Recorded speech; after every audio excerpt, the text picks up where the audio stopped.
আসসালামু আলাইকুম। আমাদের আজকের ধারার সলভ ক্লাসে সবাইকে স্বাগতম। যারা ইতিমধ্যে আমার সাথে আজকের ক্লাসে জয়েন করছেন, প্রথমে একটু কমেন্টস করে জানান আমার কথা স্পষ্ট শুনতে পাচ্ছেন কিনা, বোর্ডের লেখা স্পষ্ট দেখতে পাচ্ছেন কিনা। যদি আমার কথা স্পষ্ট শুনে থাকেন, বোর্ডের লেখা যদি স্পষ্ট দেখে থাকেন, তাহলে সবাই একটু কমেন্টস করেন অল ক্লিয়ার।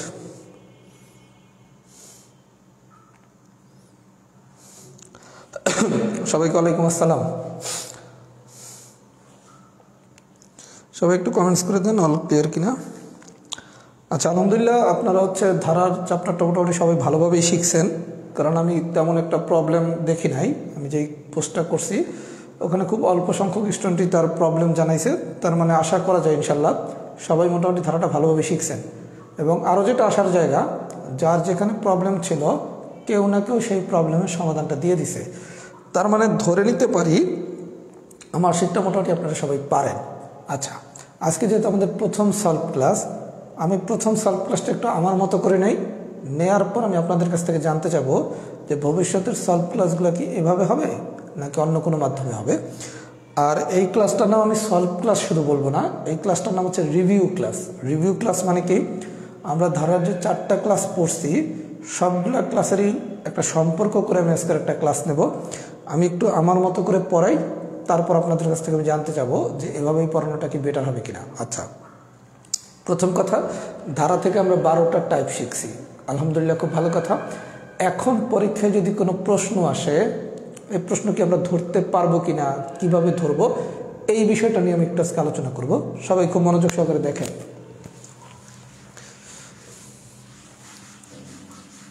যেহেতু সবাই আমরা একটু কম বেশি পড়াশোনা করছি, তার মানে আমরা ধরে নিতে পারি আমরা এখন ধারা অনেক কিছু জানি। আচ্ছা, ধারার গল্প দুইটা, একটা সমান্তর ধারা, আর একটা কি গুণোত্তর ধারা। আচ্ছা, এই সমান্তর ধারায় আপনাকে কি কি ধরনের কোশ্চেন দিতে পারে। নাম্বার 1, আপনাকে বলতে পারে গড় নির্ণয় করতে। সমান্তর ধারা থেকে আপনাকে কি ধরনের কোশ্চেন দিতে পারে, গড় নির্ণয় করতে বলতে পারে।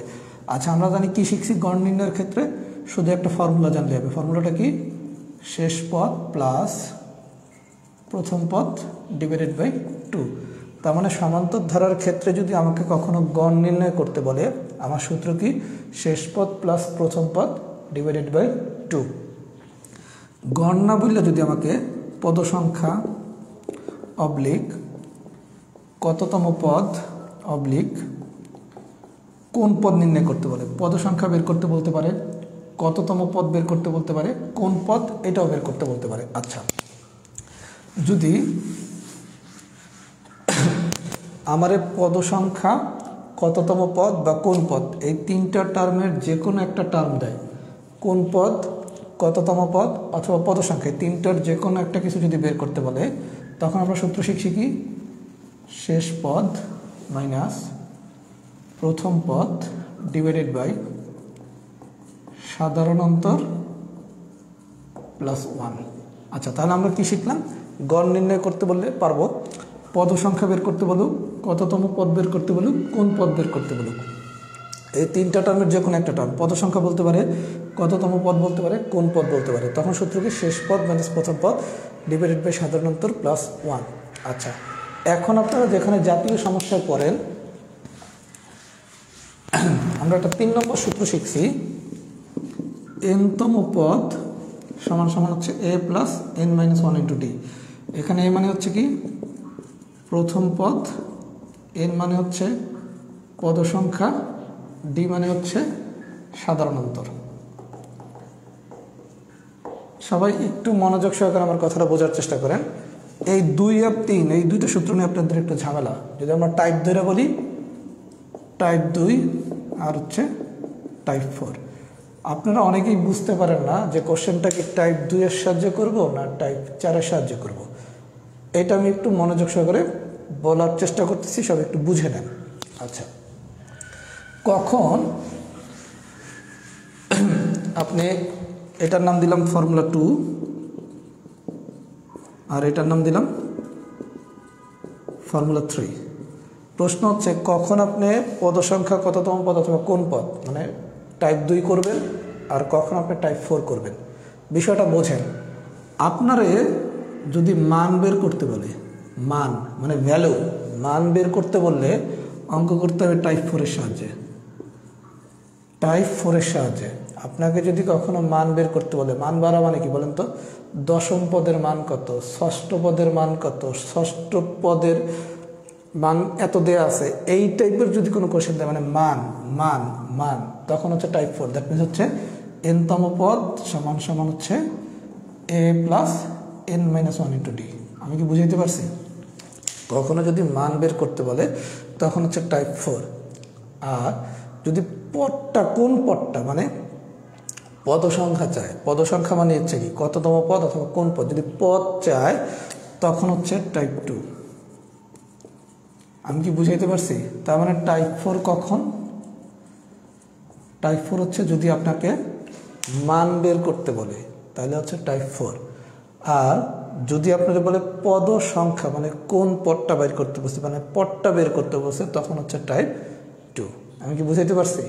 তাহলে যদি গড় বের করতে বলে পারবো, পদ সংখ্যা কততম পদ অথবা কোন পদ বের করতে বলে সেটাও পারবো, যদি n-তম পদের মান মানে পদের ভ্যালু বের করতে বলে সেটাও আমরা পারবো। এই পর্যন্ত কি আমার কথা বুঝছেন?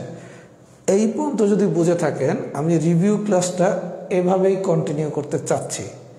এভাবেই কি কন্টিনিউ করব, নাকি আপনাদের কোনো মতামত আছে এটা একটু আগে কমেন্টসে জানান, তারপর আমি পরবর্তী আলোচনায় যাচ্ছি। এভাবেই কি কন্টিনিউ হবে কিনা একটু কমেন্টস করে জানান সবাই। আর রিভিউ ক্লাস করতে হলে পড়াশোনা করে করতে হবে। রিভিউ ক্লাস যদি পড়াশোনা করে না করেন সব মাথার উপর দিয়ে যাবে, যেগুলো কোথা দিয়ে আসলো, কি বলে ভাইয়া। ওরে টাইপ 3 তো বেটা সমষ্টি নির্ণয় রে ভাইয়া।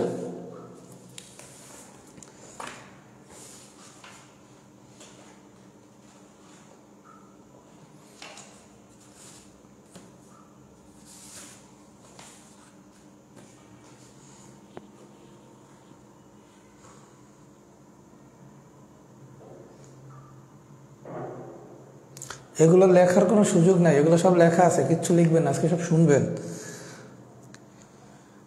আজকে লেখার জিনিস না, আজকে শোনার জিনিস। এগুলো তো সবই লেখা পড়াইছি 4 দিন বসে, তাই না? আজকে শুধু শুনবেন, আজকে লিখবেন না। আচ্ছা, এই পর্যন্ত বুঝছেন। এইবার আসেন, আমরা গত ক্লাসে একটা শর্টকাট সূত্র শিখছিলাম যে পদ সংখ্যা সমান কি শেষ পদ মাইনাস প্রথম পদ। এই সূত্রটা কোথা থেকে পাইলাম এটা একটু বোঝেন।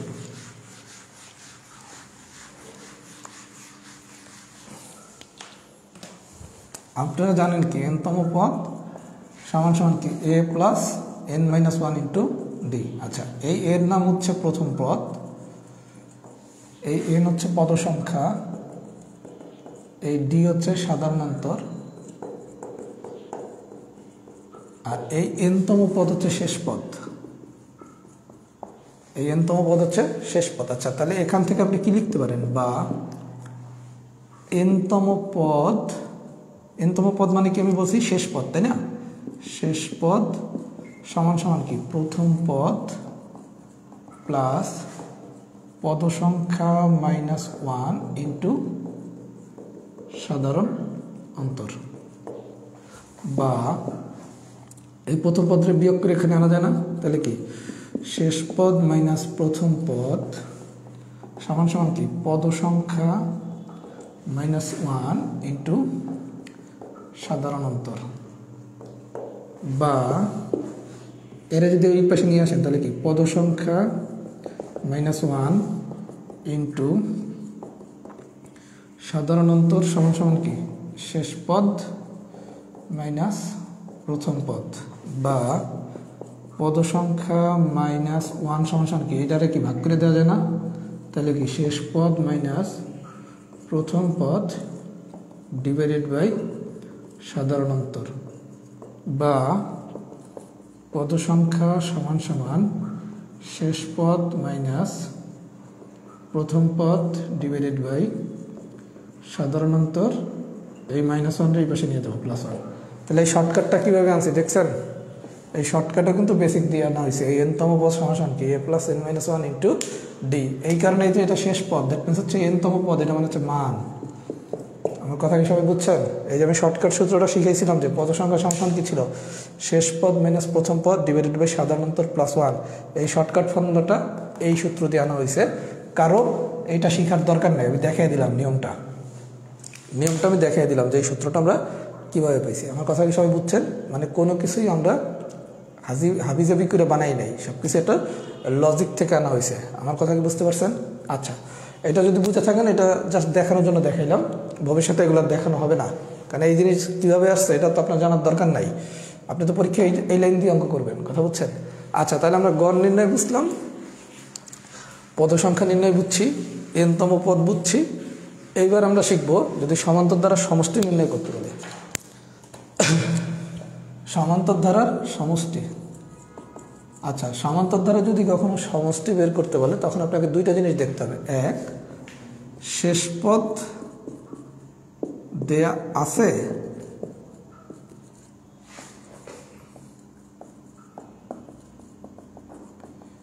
আপনি যখনই সমান্তর দ্বারা সমষ্টি বের করতে বলবে, মাইন্ডেড, সমান্তর দ্বারার যখনই সমষ্টি বের করতে বলবে তখন আপনাকে শুধু দেখতে হবে কি শেষ পদ কি দেয়া আছে নাকি শেষ পদ দেয়া নাই।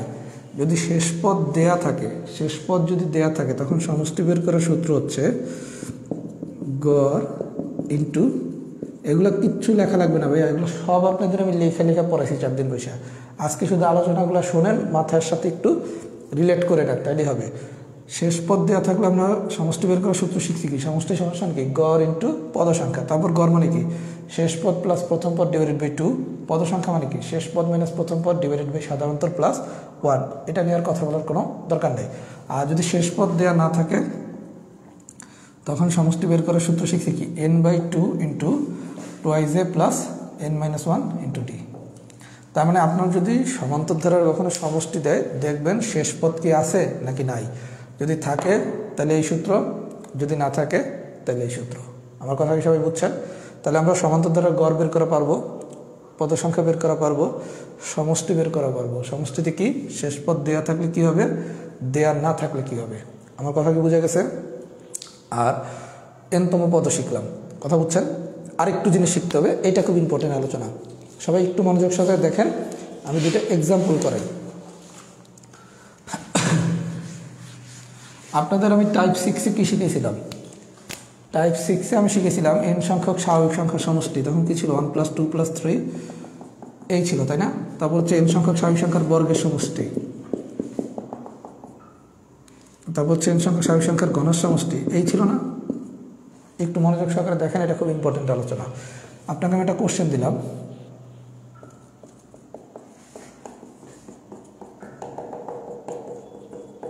একটু মনোযোগ দিয়ে দেখেন।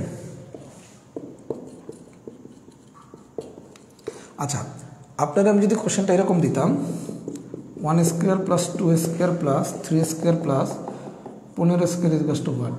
এটা তো আমি ক্লাসে করাইছিলাম। কী শিখেছিলাম? 1² + 2² + 3², এটার ফর্মুলা ছিল কি n × n+1 × 2n+1 / 6। এই ছিল না? এই ছিল। আচ্ছা, এই যদি থাকে তারপর আপনি কী করছেন, n এর মান দেওয়া আছে কত, 15, প্রত্যেকটা জায়গায় n এর মান 15 বসাই দিয়েছেন, তাহলে কি অঙ্ক শেষ? এই শিখছেন না টাইপ 6-এ? আচ্ছা, টাইপ 6-এ আমরা যদি এটা শিখে থাকি, এখান থেকে আমরা কী শিখছি দেখেন, সূত্রগুলো যে আমি লিখছি, কী লিখছি, 1 + 2 + 3, 1² + 2² + 3², 1³ + 2³ + 3³। তার মানে সূত্র শুরু হচ্ছে কি দিয়া, 1 দিয়া না? 1, 1² 1³ 1 থেকে কোন পর্যন্ত, n পর্যন্ত, তাই তো? আচ্ছা, এখন আপনারা যদি এই কোশ্চেনটা দেয়, লক্ষ্য করেন, 2² + 3² + 4², এই টাইপের যদি একটা এক্সাম্পল দেয়, আপনি এখন কিন্তু সরাসরি সূত্র লিখতে পারবেন না। কেন? এটা বর্গের সমষ্টি সূত্র, ঠিক আছে, কিন্তু আপনার কন্ডিশন ছিল কি 1 থেকে শুরু হতে হবে। তার মানে কি 1² + 2² + 3², এটা কি 1 আছে? নাই। তার মানে এর সূত্রে যদি নিতে চান,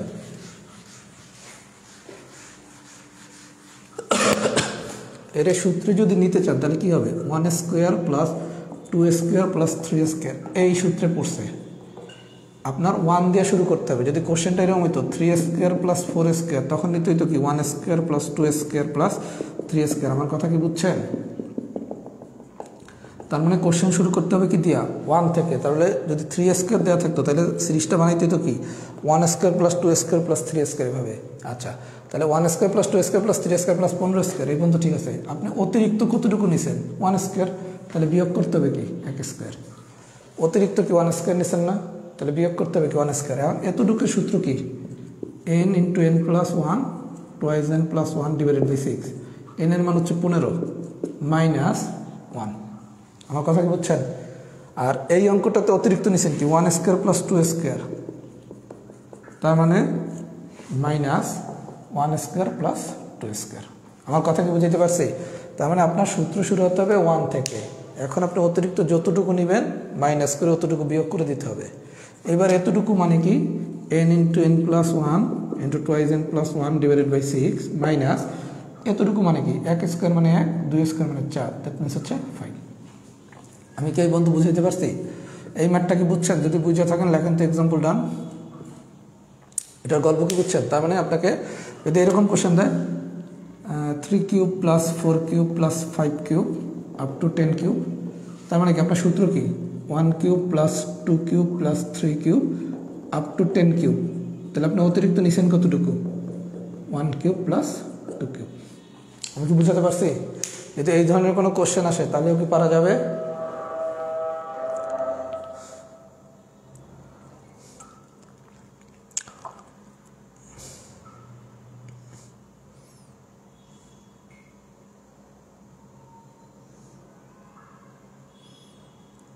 রিভিউ ক্লাস কেউ পড়াশোনা না করে করবেন না। আমি আবার বলতেছি, রিভিউ ক্লাস কেউ পড়াশোনা না করে করবেন না, কিচ্ছু বুঝবেন না, মাথার মধ্যে যাবে সব। রিভিউ ক্লাস কারো যদি করতে হয়, আমি যখনই যে চ্যাপ্টারে রিভিউ ক্লাস নেব, পড়াশোনা না করে কেউ রিভিউ ক্লাস করবেন না, কিচ্ছু বুঝবেন না, সব মাথার উপর দিয়ে যাবে। আর যে পড়াশোনা করে রিভিউ ক্লাস করবেন খুব মজা পাবেন, সবই তো পারি।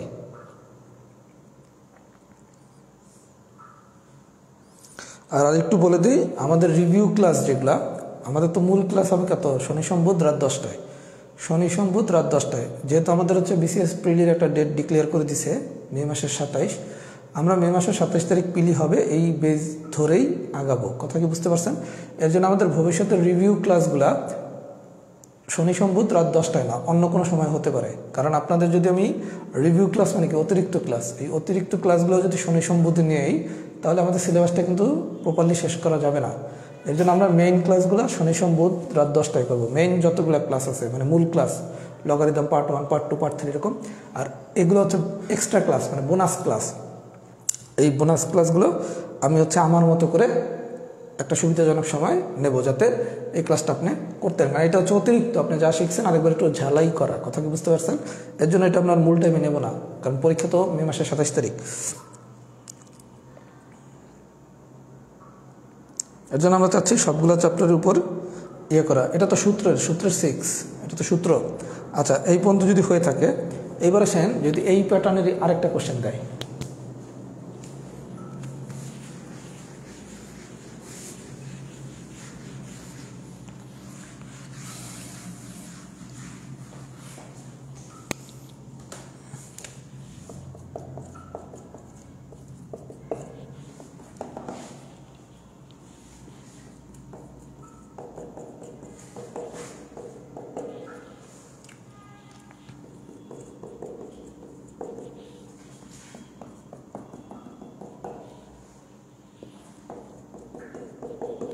আচ্ছা এই ধরনের কোশ্চেন এমসিকিউ পরীক্ষায় দেওয়া উচিত না। যদি এই ধরনের কোশ্চেন দেয় তাইলে কোনো ভয় পাওয়ার কিছু নেই। আপনি যদি একটা কোশ্চেন দিতাম 1 + 2 + 3, আপনি যদি আমি এইটার সমষ্টি বের করতে বলতাম, এই সমষ্টিটা যদি বের করতে বলতাম, আপনি কি করতেন? যেহেতু শেষ পদ দেওয়া আছে, তাহলে সূত্র কি সমষ্টি সমান সমান কি গড় ইন্টু কত সংখ্যা। আপনার যদি আমি এই কোশ্চেনটা দিতাম 1 + 2 + 3 প্লাস আপ টু পর্যন্ত 50, তখন আপনি সমষ্টি বের করতেন কী হয় গড় ইন্টু কত সংখ্যা। ক্লিয়ার? আচ্ছা, এখন যদি কোশ্চেনটা এরকম দিতাম 49, 48, 47, এরকম দিলেও কোনো সমস্যা নেই। আপনি এরকম দিলেও সূত্র শিখছেন কি, যেহেতু শেষ পদ দেওয়া আছে সমষ্টি সমান সমান কি গড় ইন্টু পদ সংখ্যা। তার মানে এইটা মনে করেন একটা এক্সাম্পল, এইটা মনে করেন আরেকটা এক্সাম্পল। এইটা দিলেও আপনি পারেন, এটা দিলেও আপনি পারেন, তাই না? এটা দিলেও পারি, এটা দিলেও পারি, মোস্ট ওয়েলকাম। আচ্ছা, এখন আপনার করছে কি এই দুইটা সিরিজ একসাথে দিয়ে দিছে, একসাথে দিয়ে দিলে ভয় পাওয়ার কিচ্ছু নেই। আপনি কি 1 থেকে 50 এটার একটা ব্র্যাকেট আটকান, 1 থেকে 50 এটার একটা ব্র্যাকেট আটকান, আর 49 থেকে 1 এটার একটা ব্র্যাকেটে আটকাইছেন। এখন আপনি এইটার সমষ্টি বের করেন, আবার এইটার সমষ্টি বের করেন। যে দুইটা সমষ্টি বের হবে, মনে করেন এটা সমষ্টি বের হয়েছে কত বের হইবে, যে কোনো একটা ভ্যালু বেরিয়েছে, আর এইটার একটা যে কোনো ভ্যালু বেরিয়েছে। এবার দুইটার যোগ করে দেন, তাহলে অ্যান্সার। তার মানে আপনাকে যদি দুইটা সিরিজ কখনো এক করে দেয়, আপনি কি করবেন? এইটার সমষ্টি বের করবেন, আবার এতটুকু সমষ্টি বের করবেন, করছেন। এবার যে দুইটা সমষ্টি বের হয়েছে এই দুটোরে যোগ করে দেবেন, যোগ করে দিলেই গান শেষ। আমার কথা কি বুঝে গেছে? যদি বোঝা যায় তাহলে আমাদের সমান্তর ধারার গল্পটা আমি শেষ করতেছি। সমান্তর ধারাতে আমাদের কী কী শিখতে হবে? গড় বের করা পারি,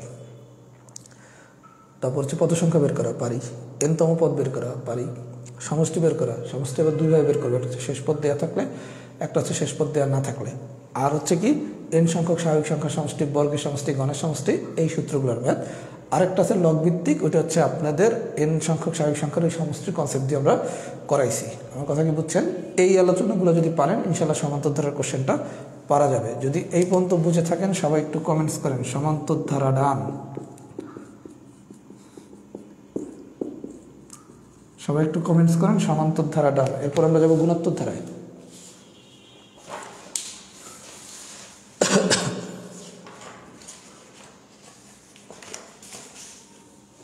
এরপর আমরা রিভিউতে যাবো গুণোত্তর ধারা।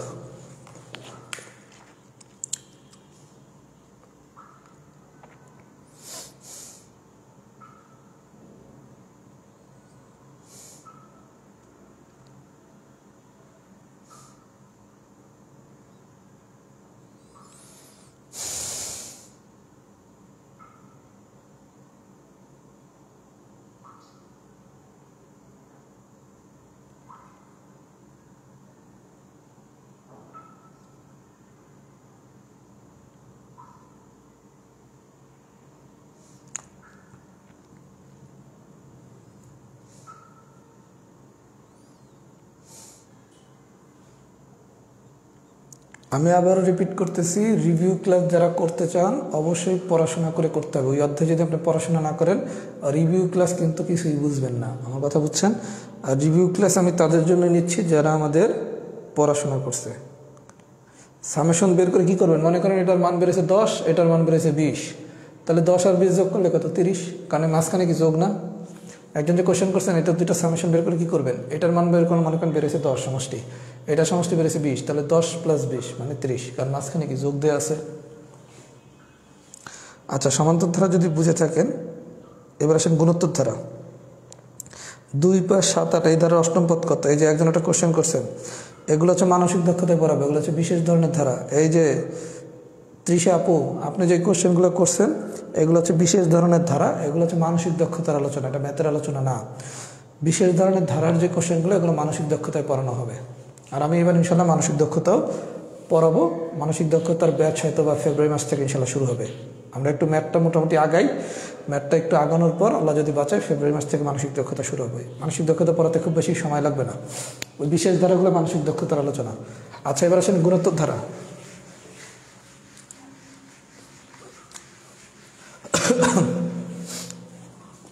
আচ্ছা ভাইয়া, গুণোত্তর ধারাটা একটু মনোযোগ সহকারে শোনেন, এটা একটু ইম্পর্টেন্ট।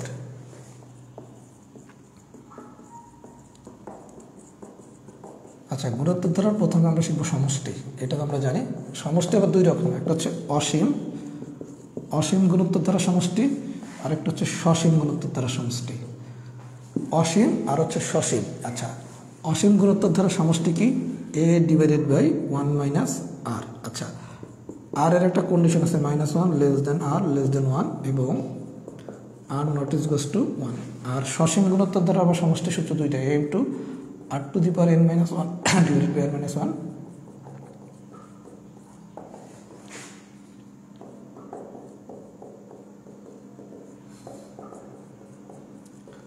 আচ্ছা, বিষয়টা একটু দেখেন ভাইয়া। গুণোত্তর ধারা সমষ্টি হচ্ছে দুইটা, একটা হচ্ছে অসীম গুণোত্তর ধারা সমষ্টি, আরেকটা হচ্ছে সসীম গুণোত্তর দ্বারা সমষ্টি। অসীম গুণোত্তর দ্বারা সমষ্টি সূত্র কি? a ডিভাইডেড বাই 1 মাইনাস আর। তখন আর এর একটা শর্ত আছে, শর্তটা হচ্ছে -1 লেস দেন আর লেস দেন 1 এবং আর এর মান 1 হইতে পারবে না। আর সসীম গুণোত্তর দ্বারার ক্ষেত্রে সমষ্টি সূত্র হচ্ছে দুইটা, একটা হচ্ছে a into r to the power n minus 1 divided by r minus 1 অথবা a into 1 minus r to the power n divided by 1 minus r. যদি সাধারণ অনুপাতের মান 1 থেকে বড় হয় তাহলে হচ্ছে এই সূত্র, আর 1 থেকে ছোট হইলে হচ্ছে এই সূত্র। আমার কথা কি বুঝছেন? এখন প্রথম প্রশ্ন হচ্ছে অসীম ধারা না সসীম ধারা, এটা বুঝবেন কীভাবে? আপনারা যদি পরীক্ষা কোশ্চেনটা এরকম দেয়, মনে করেন কোশ্চেনে লিখে দিছে অসীম গুণোত্তর ধারা সমষ্টি নির্ণয় করেন, তখন কি? এই সূত্র। যদি ইনফিনিটি দেয়, এটা সিরিজ দিয়ে ইনফিনিটি দেয়, তখনও কি? এই সূত্র। অথবা যদি এরকম দেয় 1/3 plus 1/3 whole square plus 1/3 whole cube plus dot dot dot, চলতেছে, শেষ নাই। অসীম মানে কি? চলবে, কোনো শেষ নাই। আপনারা বলবে পরীক্ষা হয় অসীম কথাটা বলবে, একটা ধারা দিয়ে বলবে এই ধারার অসীম গুণোত্তর ধারা সমষ্টি নির্ণয় করেন। অসীম বললে এই সূত্র। লাস্টে যদি ইনফিনিটি দেওয়া থাকে, এরকম ইনফিনিটি দেওয়া থাকে, তাইলেও কি? এই সূত্র। ইনফিনিটি না দিয়া যদি এরকম ডট ডট ডট মানে চলতেছে, কোনো শেষ দেয় নাই, তখন হচ্ছে অসীম গুণোত্তর দ্বারা সমষ্টি। কথা কি বুঝছেন? আর সসীম গুণোত্তর দ্বারা সমষ্টি কি? একটা ধারা দিয়ে বলবে এই ধারার প্রথম 7টি পদের সমষ্টি কি, প্রথম 6টি পদের সমষ্টি কি, বা ধারাটা শেষ করে দিবে এরকম 1/3 plus 1/3 whole square plus 1/3 whole cube plus dot dot dot plus 1/3 to the power মনে করেন 7, এরকম শেষ করে দিছে, মানে শেষ আছে। যার শেষ আছে সেটা হচ্ছে সসীম গুণোত্তর ধারা, যার শেষ নাই সেটা হচ্ছে অসীম গুণোত্তর ধারা। তাহলে অসীম গুণোত্তর ধারায় কী বলতে পারে? অসীম ধারা সমষ্টি বলতে পারে, ইনফিনিটি দিতে পারে, অথবা ডট ডট ডট চলতেছে, থামে নাই। আর সসীমে কী হবে? বলবে প্রথম 7টি পদের সমষ্টি, প্রথম 6টি পদের সমষ্টি, অথবা একটা শেষ পদ দেওয়া থাকবে। আমি কি পার্থক্যটা বুঝাইতে পারছি? যদি ডিফারেন্সটা বুঝাইতে পারি তাহলে সবাই একটু কমেন্টস করেন তো ডি ডান হয়েছে কিনা, ডি ডান হয়েছে কিনা। তাহলে টাইপ 10 শেষ, টাইপ 11 শেষ। টাইপ 11 নিয়ে আমি একটু কথা বলবো, টাইপ 11 অনেক একটু সমস্যা আছে, 11 নিয়ে আরেকবার একটু কথা বলবো।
আচ্ছা, ডি ডান হয়েছে। এবার আসেন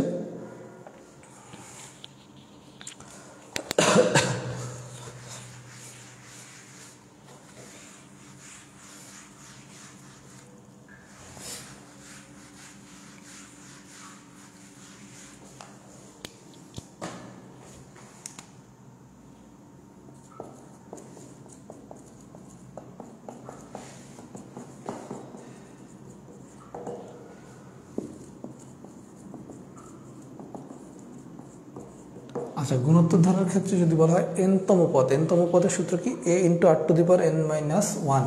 এই মানে হচ্ছে প্রথম পদ, আর মানে হচ্ছে সাধারণ অনুপাত,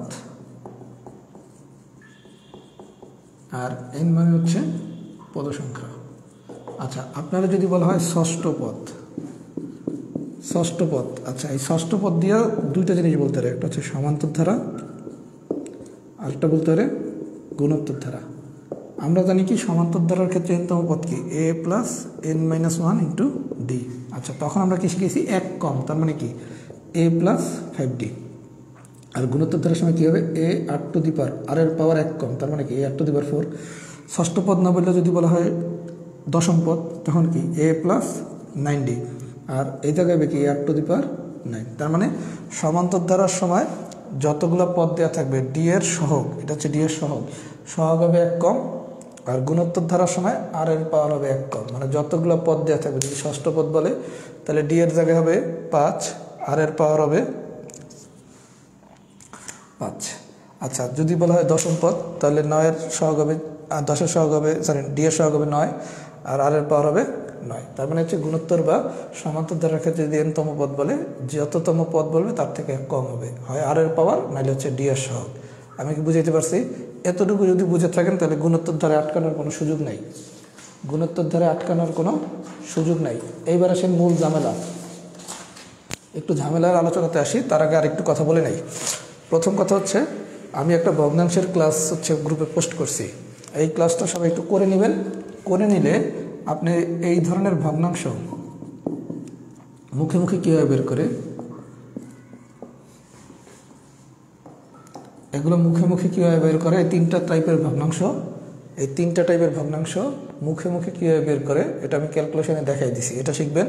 আবার এই পৌনঃপুনিকের মানগুলো কীভাবে বের করে এগুলো আমি শিখিয়ে দিছি। তার মানে এই 2টা ক্যালকুলেশন 1 আর ক্যালকুলেশন 2, যাদের একটু সমস্যা আছে তারা ভগ্নাংশের যে ক্লাসটা আমি গ্রুপে পোস্ট করছি এই ক্লাসটা করবেন, করলে এই 2টা ক্যালকুলেশন ক্লিয়ার হয়ে যাবে।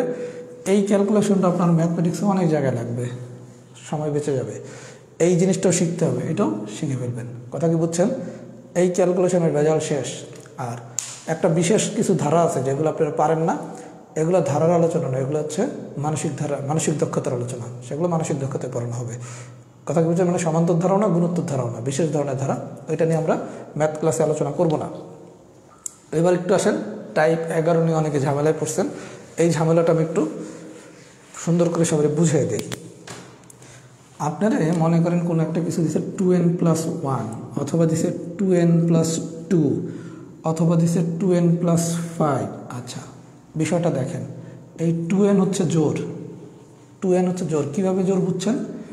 n হচ্ছে একটা স্বাভাবিক সংখ্যা, স্বাভাবিক সংখ্যা যদি হয় তাহলে স্বাভাবিক সংখ্যা কি 1 দিয়ে শুরু হয়, 1 2 3 4। আপনি এই জায়গায় যদি 1 বসান আসে কত 2, 2 বসান আসে কত 4, 3 বসাইলে আসে কত 6, 4 বসাইলে আসে কত 8।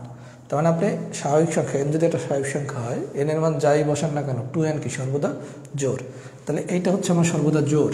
আচ্ছা, এই জোরের সাথে যদি আপনি 1 যোগ করেন, মানে জোর মানে করেন আপনি আরও সোজা করে ধরলেন যে এটার মান হচ্ছে তাহলে 4, জোর দিলাম, তাহলে 4-এর সাথে 1 যোগ করলে কি 5, 4-এর সাথে 2 যোগ করলে কি 6, 4-এর সাথে 5 যোগ করলে কি 9। তার মানে 2n এর সাথে যখন 1 যোগ করবেন এটা হবে বিজোড়, 2n এর সাথে যদি 2 যোগ করেন তাহলে হবে জোর, 2n এর সাথে যদি 5 যোগ করেন তাহলে হবে বিজোড়। আচ্ছা, জোর বিজোড়ের খেলাটা কি? -1 এটার পাওয়ার যদি জোর হয় তখন হয় 1, -1 এটার পাওয়ার যদি বিজোড় হয় তখন হয় -1। তার মানে আপনাকে এখানে কি দেয়া আছে, কত সংখ্যক পদ, 2n+1, 2n+2, 2n+5 কি দেয়া আছে তার আলোকে আপনি ডিক্লেয়ার করবেন। কথা কি বলছেন? যদি n+1 দেওয়া থাকতো, আচ্ছা n+1 দেখেন, n এর মান যদি 1 বসান তাহলে কি 1+1 মানে 2, n এর মান যদি 2 বসান তাহলে আবার আসে 3, না এরকম দিবে না, এমনভাবে দিবে যেটা কনস্ট্যান্ট হয়, সর্বোচ্চ সর্বদা জোর হবে অথবা সর্বদা বিজোড় হবে। এইবার আপনি এই কনসেপ্টটা ইউজ করবেন। আর এই জোর বিজোড়ের খেলা আরও ভালোভাবে যখন বুঝবেন সংখ্যা যখন পড়াবো, এই জোর বিজোড়ের খেলা আরও ভালোভাবে বুঝবেন যখন আমরা সংখ্যা পড়ব। কথা কি বুঝতে পারছেন? ক্লিয়ার? তাহলে আশা করব আমরা টাইপ 11 সবাই পারবেন। এই কনসেপ্টটুকু যদি বোঝেন তাহলে টাইপ 11 সবাই পারবেন। এই কনসেপ্টটা যদি বুঝে থাকেন লেখেন তো সি ডান, সি ডান মানে হচ্ছে কনসেপ্ট ডান। যারা টাইপ 11টা একটু কম বুঝছেন তারা এই জিনিসটা যদি বুঝে থাকেন, আবার সংখ্যা যখন পড়াবো তখন জোর বিজোড় আরও ভালোভাবে বুঝবেন। প্রয়োজনে টাইপ 11 পাশে একটু লিখে রাখেন সংখ্যা বর্ণনার সময় আরও ক্লিয়ার হয়ে যাবে বিষয়টা।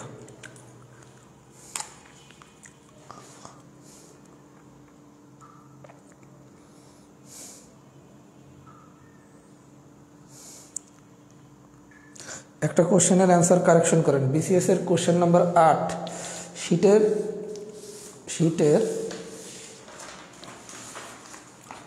শীটের সবাই 9 নম্বর পেজে যান। শীটের 9 নম্বর পেজের 8 নম্বর কোশ্চেনের অ্যান্সার হবে এ। 8 নম্বর কোশ্চেনের অ্যান্সার হবে এ। পেজ নাম্বার 9, পেজ নাম্বার 9 বিগত বিসিএস এর কোশ্চেন, বিগত বিসিএস এর কোশ্চেনের 8 নম্বর কোশ্চেনের অ্যান্সার হবে এ। সবাই একটু কারেকশন করে নেন। পেজ নাম্বার 9 বিসিএস এর 8 নম্বর কোশ্চেন, এটার অ্যান্সার হচ্ছে এ। ভগ্নাংশের শীট পাইনি, প্র্যাকটিস করতে নেই। ভগ্নাংশের শীট দরকার নাই, আপনি শুধু ক্লাসটা দেখেন। ওই বৃহত্তম ক্ষুদ্রতম ভগ্নাংশ আমি পড়াবো আপনাদের ব্যাচে। ভগ্নাংশের শীট লাগবে না, আপনারা শুধু এই ক্যালকুলেশনটা শিখবেন, ওই যে এই ভগ্নাংশের ক্যালকুলেশনটা কীভাবে করে, আবৃত দশমিকের ক্যালকুলেশন কীভাবে করে। 9 নম্বর পেজে 8 নম্বর অঙ্কের অ্যান্সার হচ্ছে এ। এই পর্যন্ত বুঝছেন? আচ্ছা, যদি বুঝে থাকেন, ধারা কমপ্লিট, প্যাকেজ শেষ। এবার আসেন ধারা করবেন কি। খুব মনোযোগ সহকারে কথা শোনেন সবাই, আমার কথাগুলো 5 মিনিট মনোযোগ সহকারে শোনেন।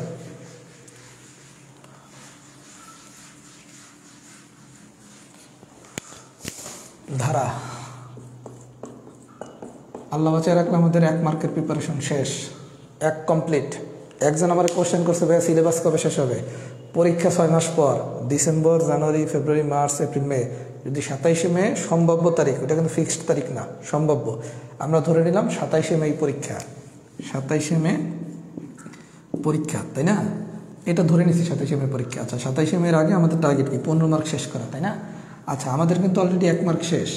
আমরা 20 তারিখ থেকে পড়ানো শুরু করছি, এর ভিতরে আবার একদিন আমি ক্লাস নিতে পারিনি। আচ্ছা, তাও ধরে নিলাম 10 দিনে আমাদের 1 মার্ক শেষ। তাহলে 10 দিনে যদি 1 মার্ক শেষ হয়, আপনার 15 মার্ক শেষ হতে কতদিন লাগবে? 150 দিন। তার মানে কি 5 মাস। আপনার কাছে এখনও সময় আছে 6 মাস। তাহলে সিলেবাস কবে শেষ হবে এটা নিয়ে আপনার চিন্তা করার দরকার নাই। আমি যে 1 শেষ করলাম, এই 1 কি সবাই পড়ছেন? এটা হচ্ছে ইম্পর্টেন্ট। সিলেবাস তবে একটা পর্যায়ে ইনশাল্লাহ শেষ হবেই। ধারাতে 1, এরপর পড়াবো লগারিদম, লগারিদম শেষ হইলে 1, এরপর পড়াবো সূচক, সূচক শেষ হইলে 1, এরপর পড়াবো বীজগাণিতিক সূত্রাবলী, সূত্রাবলী পড়াইলে 1 শেষ, এরপর পড়াবো অসমতা, অসমতা পড়াইলে 1 শেষ। তার মানে এই 5টা চ্যাপ্টার পড়াইলে 5 শেষ। ডিসেম্বরের 1 ধরলাম, সবগুলো 10 দিন করে, 11, 21, 1, 11। তার মানে আপনার জানুয়ারি মাসের 10 তারিখে এসে 5 মার্ক শেষ। আমি যে প্রত্যেকটা চ্যাপ্টার 10 দিন করে ধরি, তাহলে জানুয়ারি মাসের 10 তারিখে এসে আপনার 5 মার্ক শেষ। পরীক্ষা তো মে মাসের 27। তার মানে সিলেবাস শেষ হওয়া তো কঠিন না, আপনার নিজের শেষ হয়েছে কিনা এটা হচ্ছে ইম্পর্ট্যান্ট। এই জন্য পরীক্ষা এখনও অনেক দেরি, 6 মাস। ডিসেম্বর, জানুয়ারি, ফেব্রুয়ারি, মার্চ, এপ্রিল, মে, 6 মাস। 6 মাস যদি আপনি ঠিকমতো প্রপারলি কাজে লাগান, প্রিলিমিনারির জন্য এনাফ টাইম। 6 মাস হচ্ছে খুবই হ্যান্ডসাম টাইম, মোর দেন এনাফ টাইম। আজকে থেকে ভালো মতো পড়াশোনা করেন। আমি যা পড়াচ্ছি আমার সাথে সাথে শেষ করেন, আমার আগে শেষ করার দরকার নাই। আমার সাথে শেষ করলে আমি তো বললাম যে জানুয়ারির 10 তারিখে এসে আপনার 5 মার্ক শেষ। মানে আর 1 মাস পর আপনার প্রিপারেশনের 15 মার্কের 5 কমপ্লিট। আপনার কথা বলতে নেই, তার মানে 1/3 শেষ হইতে আপনার 1 মাস লাগবে, হাতে আছে আরও 6 মাস। এই জন্য সিলেবাসের মতো প্রপার টাইমে শেষ হবে। এটা নিয়ে ইনশাল্লাহ কারো ওরিড হওয়ার দরকার নাই। আপনার ঠিকমতো শেষ হবে কিনা এইটা নিয়ে আমি ওরিড, কারণ আপনারা ঠিকমতো পড়াশোনা অনেকেই করেন না, ঠিকমতো পড়াশোনা করেন। আচ্ছা, এবার আসেন প্রথম কাজ, পুরো চ্যাপ্টার পড়ানো শেষ। যারা নোটগুলো অ্যাসাইনমেন্ট করছেন খুব ভালো কথা। আরেকটা অ্যাসাইনমেন্ট আমি দিচ্ছি, সেটা হচ্ছে বিগত বিসিএস এর যতগুলো প্রশ্ন আছে, যে আমার পেজ নাম্বার 8-এ দেওয়া আছে শীটের, সবগুলা প্রশ্ন সমাধান করবেন। এটা মাস্ট, বাধ্যতামূলক। প্রত্যেকে বিগত বিসিএস এর যতগুলো প্রশ্ন আছে প্রত্যেকটা প্রশ্ন সমাধান করে এইটা নোট গ্রুপে পোস্ট করবেন। এটা মাস্ট, কারণ অ্যাকচুয়াল 43তম প্রিলিতে শুধু বিগত বিসিএস এর কোশ্চেনের আলোকে কোশ্চেন আসছে 6টা। বিগত বিসিএস এর প্রশ্ন যদি কেউ 43 প্রিলিতে ঠিকমতো পড়ে যায় টাইপ ভিত্তিক, তাহলে তার 6টা প্রশ্ন পারার কথা। মানে বিগত বিসিএস থেকে 6টা কোশ্চেন আসছে ওই আলোচনার ভিত্তিতে। তাহলে আপনারা তো বিগত বিসিএস এর কোশ্চেনে ঠিকমতো পড়েন নাই, পড়লে তো ওই 6টা পারতেন। তার মানে প্রত্যেকটা চ্যাপ্টারে আমরা এখন পড়ার পর বিগত বিসিএস এর কোশ্চেন আলাদাভাবে অ্যাসাইনমেন্ট করা বাধ্যতামূলক করে দিচ্ছি। সবাই বিগত বিসিএস এর যে কটা কোশ্চেন আছে, এখানে কোশ্চেন আছে কয়টা? 17টা। আর 43 পিলির কোশ্চেনটা আমি দেই নাই, কোনো সিটি আমি 43 পিলির কোশ্চেন দেবো না। এটা আপনারা এর সাথে অ্যাড করে নেবেন, করে নোটটা গ্রুপে দিয়ে দিবেন। রবিবার দিন ধারার উপর পরীক্ষা, আর আল্লাহ যদি বাঁচায় রাখে আমরা শনিবার দিন থেকে লগারিদম পড়ানো শুরু করব। শুক্রবার দিনের ভিতর লগারিদমের লেকচার শিটটা পেয়ে যাবেন। এখন সবাই একটা ফাইনাল ফিডব্যাক দেন, ওভারঅল যে কটা ক্লাস করলেন আপনার মূল্যায়ন কি? আচ্ছা, মূল্যায়ন এই জায়গায় লেখার দরকার নেই। আজকের রিভিউ ক্লাসটা বুঝছেন কিনা, যদি বুঝে থাকেন লেখেন রিভিউ ডান। আমি আপনাদের কাছ থেকে একটু পরে ফিডব্যাক নেব কমেন্টসে, যে ওভারঅল ক্লাস আমাদের কেমন হচ্ছে, এভাবেই হবে কিনা, লগারিদম থেকে আমরা এভাবেই পড়বো কিনা। আশা করি আমাদের সাথে একটা পারস্পরিক আন্ডারস্ট্যান্ডিং হয়ে গেছে। সবাই লেখেন রিভিউ ডান হয়েছে কিনা। আর ভবিষ্যতে রিভিউ ক্লাসগুলো আমরা অন্য টাইমে নেব।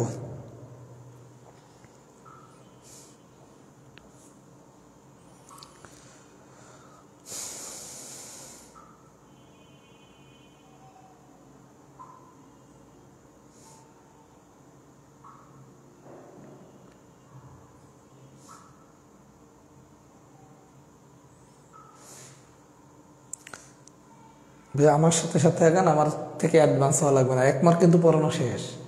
আপনার কি শেষ হয়েছে? লগারিদম পড়াইলে আরও 1 শেষ, সূচক পড়াইলে আরও 1 শেষ। কথা কি বুঝতে পারছেন?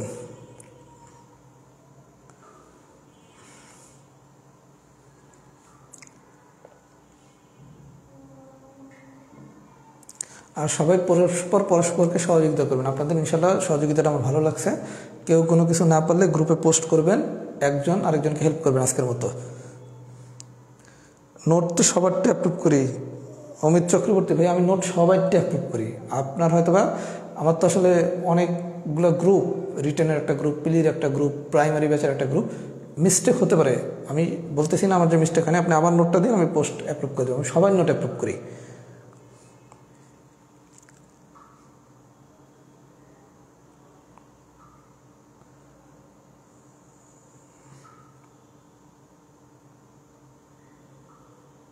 আচ্ছা, তাহলে আলহামদুলিল্লাহ সবাই যেহেতু বুঝছেন, আমাদের ধারার ক্লাসটা যেহেতু প্রথম ক্লাস ছিল, আমরা পরস্পরের সাথে একটু আন্ডারস্ট্যান্ডিং করতে একটু সময় লাগছে। লগারিদম থেকে ইনশাল্লাহ ক্লাস দৌড়াবে। কথা কি বুঝছেন? আল্লাহ যদি চায় লগারিদম থেকে আমাদের ক্লাসগুলো আরও ফাটাফাটি হবে। কারণ এই ধারার আমরা 5টা ক্লাস নিয়ে পরস্পরের সাথে একটা আন্ডারস্ট্যান্ডিংয়ে আসছি যে পরীক্ষাটা রবিবার দিন না দিয়ে প্রয়োজনে একদিন পিছানো যেতে পারে। এটা আমি সবার সাথে কথা বলে প্রয়োজনে মঙ্গলবার দিন পরীক্ষা করে দেবো, সমস্যা নেই, ভালোভাবে দেন। রিভিউ ক্লাস ভাইয়া একটু পড়াশোনা করে করতে হবে, আমি আবারও বলতেছি। আচ্ছা, তাহলে সবাই ভালো থাকবেন, আল্লাহ বাঁচায় রাখলে আবার আমাদের দেখা হবে শনিবার দিন থেকে লগারিদম। আপনাদের পারস্পরিক প্রত্যাশা, কোনো প্রশ্ন জিজ্ঞাসা যাই থাকে, আপনারা আমার গ্রুপে আমি একটা পোস্ট দেবো এখন, ওখানে কমেন্টসে জানাবেন। লগারিদম থেকে ইনশাল্লাহ আমাদের ক্লাসের মান আরও অনেক বেশি ভালো হবে। সেই পর্যন্ত ভালো থাকবেন। আসসালামু আলাইকুম।